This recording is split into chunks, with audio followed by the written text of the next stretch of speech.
बहुत समय पहले की बात है। किसी नगर में एक भिखारी रहता था। सुबह होते ही अपना चोगा और कमंडल तैयार करता है और निकल जाता है। वह हर दरवाजे पर एक ही आवाज़ लगाता है, देने वाले श्री भगवान हम सब है उसकी संतान।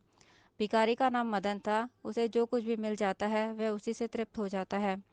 उसका एक मित्र राजू भी भीख मांगता था। वह दरवाजे पर जाकर बोलता था, देने वाला है महाराज, यही दिलाएगा भोजन आज। मदन और कृष्णा भीख मांगने के लिए राजा के महल में भी गए थे। राजा प्राय दोनों की आवाज़ सुनता था। वह दोनों को ही भीख देता था। वह आजमाना चाहता था कि दोनों में से कौन सी बात सच है।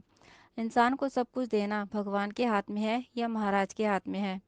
एक दिन महाराज ने एक उपाय निकाला। उन्होंने एक बड़ा सा पपीता लिया। उसका एक टुकड़ा टुकड़ा उसके अंदर सोने के सिक्के भर दिया। टुकड़ों को ज्यों का त्यों जोड़ दिया। जब राम राजा के यहाँ भीख मांगने गया, राजा ने उन्हें दाल चावल देकर विदा किया। फिर राजू खंजड़ी बजाता हुआ आया और कहने लगा, देने वाले हैं महाराज, यही दिलाएंगे भोजन आज। महाराज ने सिक्कों से भरा हुआ पपीता राजू को दे दिया। राजू ने पपीता को 2 आने के बदले में एक सब्जी वाले की दुकान पर बेच दिया। मिले हुए पैसों से उसने भोजन का जुगाड़ कर लिया, क्योंकि पपीता उसके काम का नहीं था। थोड़ी देर बाद मदन सब्जी वाले की दुकान के आगे से निकला। उसने भीख मांगने के लिए आवाज़ दी। सब्जी वाले ने उसे पपीता दे दिया। मदन उसे दुआएं देते हुए घर लौट आया।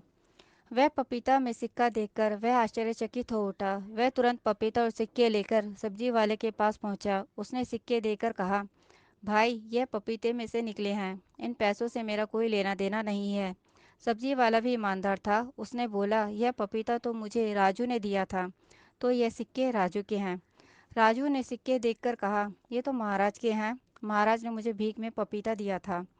महाराज तीनों को और सिक्कों को देखकर हैरान हो गए। सारी कहानी सुनकर उन पर विश्वास हो गया कि इंसान को ईश्वर पर ही विश्वास करना चाहिए। वही सबको देने वाला है।